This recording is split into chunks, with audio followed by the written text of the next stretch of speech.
They can change their job, their clothes, even how they say they love you. But there are 5 traits a narcissist will never change, no matter how much you sacrifice. And by the time you realize that, it might already be too late. They can look charming. They can sound convincing. They might even cry in front of you and say things like, "I've changed," or "You're the only one who understands me." But if you're dealing with a true narcissist, there are 5 core traits that never go away. Not with time, not with therapy, not even with love. The scariest part? They know exactly what they're doing, and they've done it before. They know how to mirror your desires, feed your fantasies, and twist your reality, just enough to keep you guessing. Not enough to run, but just enough to doubt yourself. That's their power. They don't need to change, because they'd rather make you believe that you're the one who needs fixing. If that sounds familiar, you're not alone. But you do need clarity, and it starts with seeing the unchangeable signs for what they really are. Let's break down the 5 traits a narcissist never lets go of. There's a reason why conversations with narcissists always seem to loop back to them. You could be talking about your promotion, your grief, your trauma, your joy, and somehow they'll hijack the moment. Suddenly, your achievement becomes something they inspired. Your grief becomes a trigger for their pain. Your trauma? Oh, you think that's bad? Wait till you hear what I went through. It's not just ego. It's oxygen. For narcissists, being the center of attention isn't a luxury, it's survival. When the spotlight isn't on them, they feel invisible, powerless. And narcissists don't tolerate feeling small. So they perform, they exaggerate, they charm, they provoke. If they can't be loved, they'll settle for being feared. If they can't be admired, they'll become a victim. If they can't inspire pity, they'll manufacture chaos just to pull you back in. You might think, well, I just need to set better boundaries. But boundaries to a narcissist aren't fences. They're challenges. And the more attention you take away, the more they escalate. They'll text 10 times in a row. They'll post cryptic messages online. They'll suddenly get sick, depressed, or in danger. All roads must lead back to them. And if they don't, they'll burn the map and make you feel guilty for losing your way. This trait, this insatiable need to be the emotional sun in everyone's sky, never fades. Even when they age, even when they're married, even when they say, "I've grown." You are not dealing with someone who forgets you have needs. You're dealing with someone who believes yours don't matter, unless they serve their story. Try this. Call out a narcissist, gently, kindly, even lovingly. Point out something they said or did that hurt you. Something small. A moment that made you feel dismissed. You won't get an apology. You'll get a storm. At first, maybe they'll laugh it off, make you feel silly. You're too sensitive. God, you're so dramatic. But push just a little harder. Ask for accountability, and the mask begins to crack. Suddenly, you're the problem. You misunderstood. You twisted their words. You made them act that way. And just like that, you're in a mental maze you didn't ask to enter. This is the hallmark of narcissistic deflection. They will bend truth, rewrite events, and spin blame like a magician. Because taking responsibility is a threat to their fragile ego. Even when caught red-handed, they'll find a way to escape fault. Cheated on you? It was because you were distant. Lied? It was to protect your feelings. Yelled at you? It was because you pushed them too far. And if none of that works, they'll go nuclear. Cry, scream, threaten to leave, or accuse you of being abusive. Here's the truth. Narcissists would rather torch the relationship than admit they're wrong. Because accountability isn't just uncomfortable for them, it's unbearable. You can waste months, years, even decades trying to explain your feelings, trying to be calm, clear, compassionate, and still, somehow, you'll walk away from every conflict feeling like you owe them an apology. This isn't miscommunication. It's manipulation wrapped in denial. And it doesn't change with time. You can read them books, recommend therapy, or give them every chance in the world.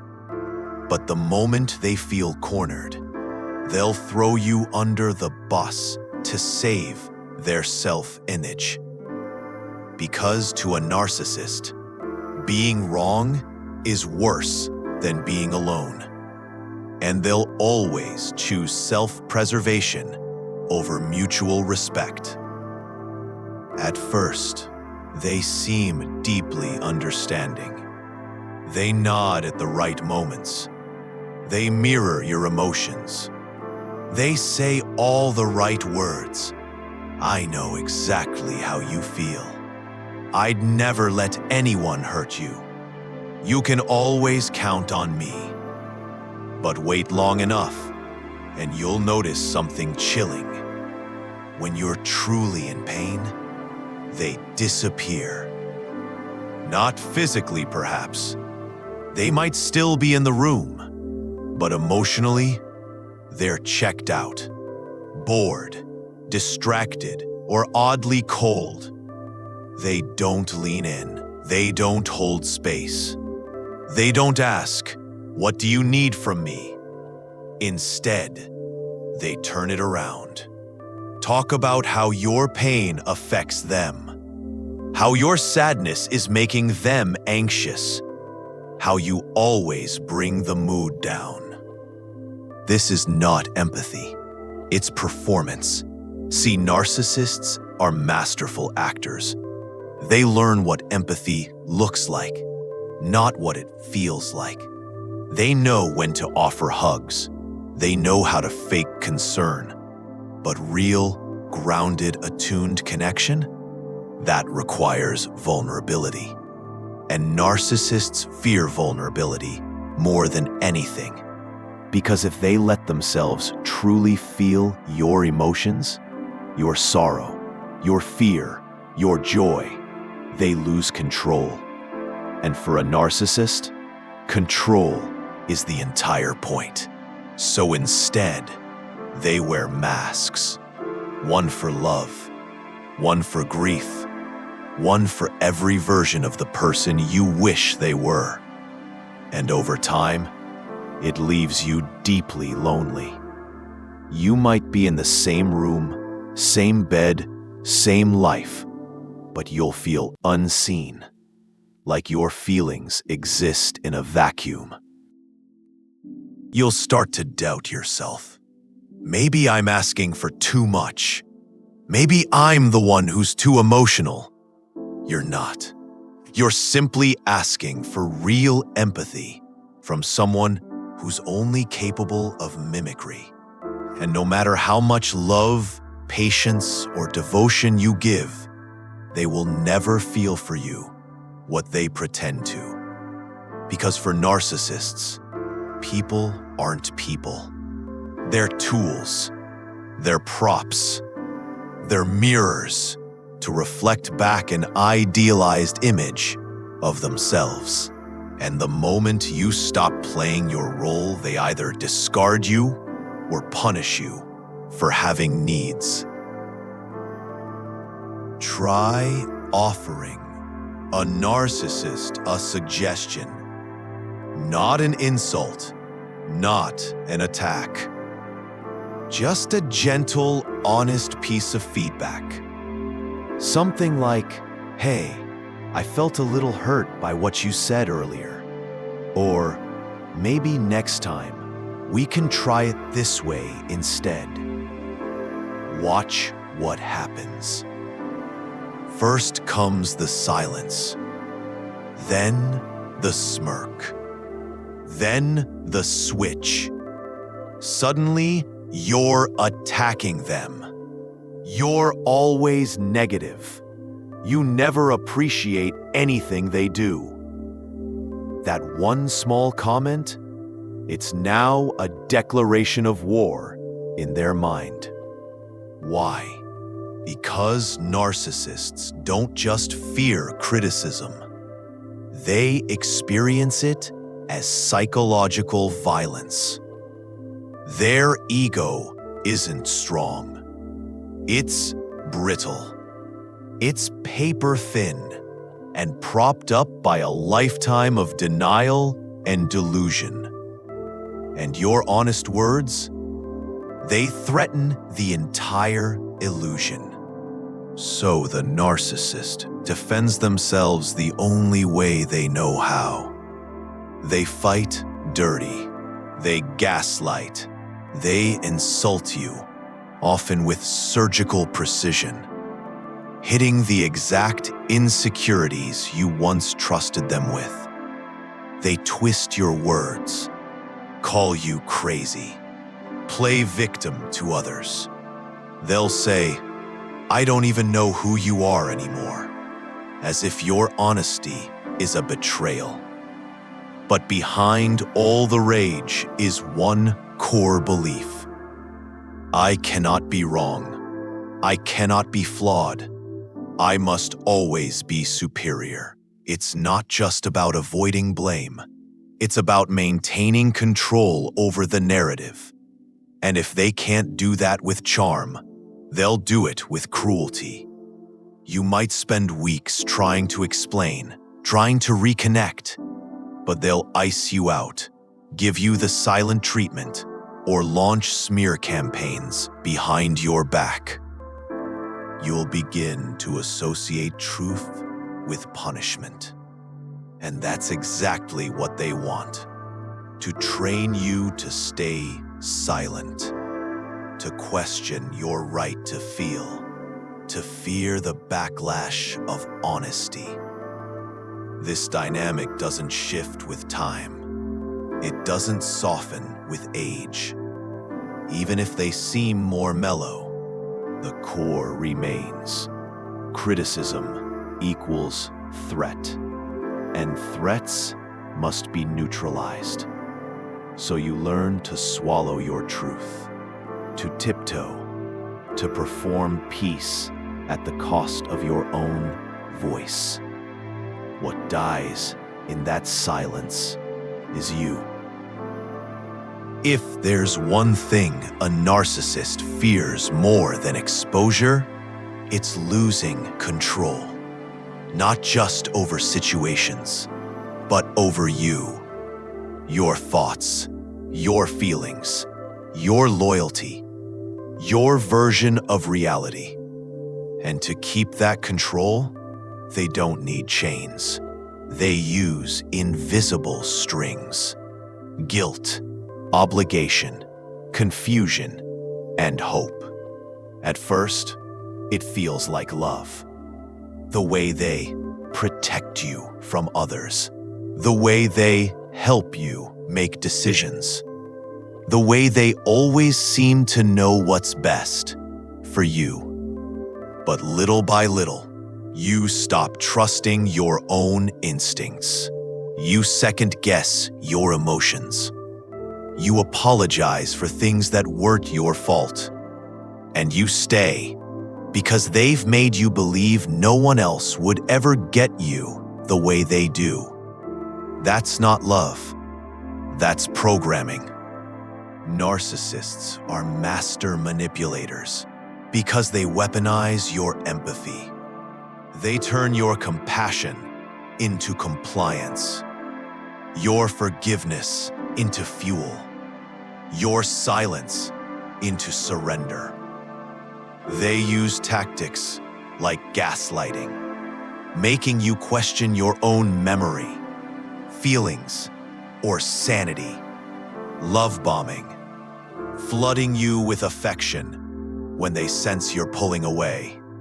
Silent treatment, punishing you with absence until you crawl back. Playing the victim, flipping the script so you feel like the bad guy. Triangulation, bringing in others, exes, friends, family, to destabilize your confidence. And here's the worst part. They don't stop when you cry. They don't stop when you beg. They don't stop when you break. They only stop when you're no longer useful. Because to a narcissist, relationships are not connections, they're contracts. Unspoken agreements where they get power and you get crumbs.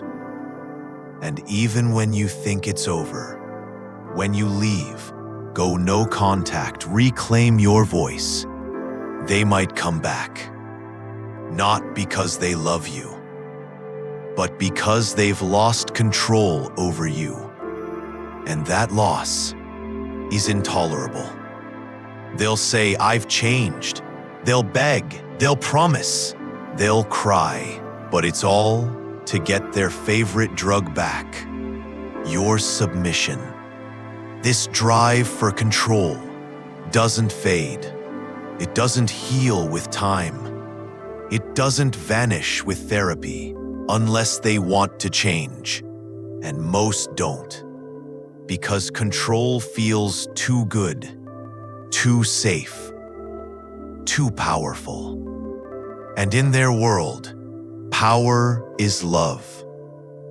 But in yours, love should feel like freedom.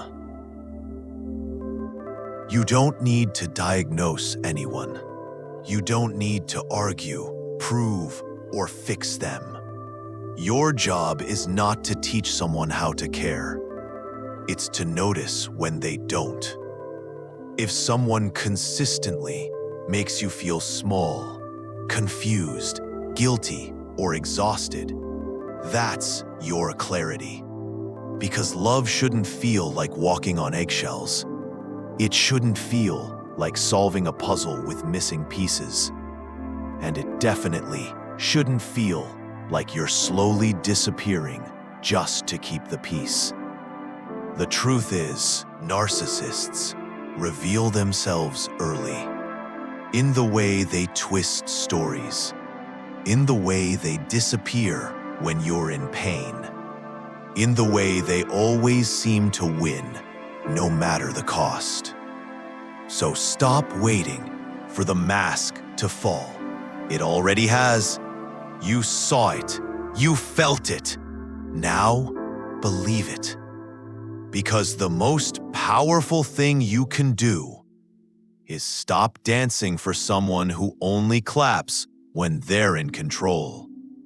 Step off their stage. Write your own script and give yourself the love they never could. If you've ever felt like you're loving the wrong person but can't break free, this video is for you. Share it with someone who needs to hear this. Leave your thoughts in the comments. And don't forget to subscribe for more deep, healing content that speaks to your soul. Hoi, ChatGPT.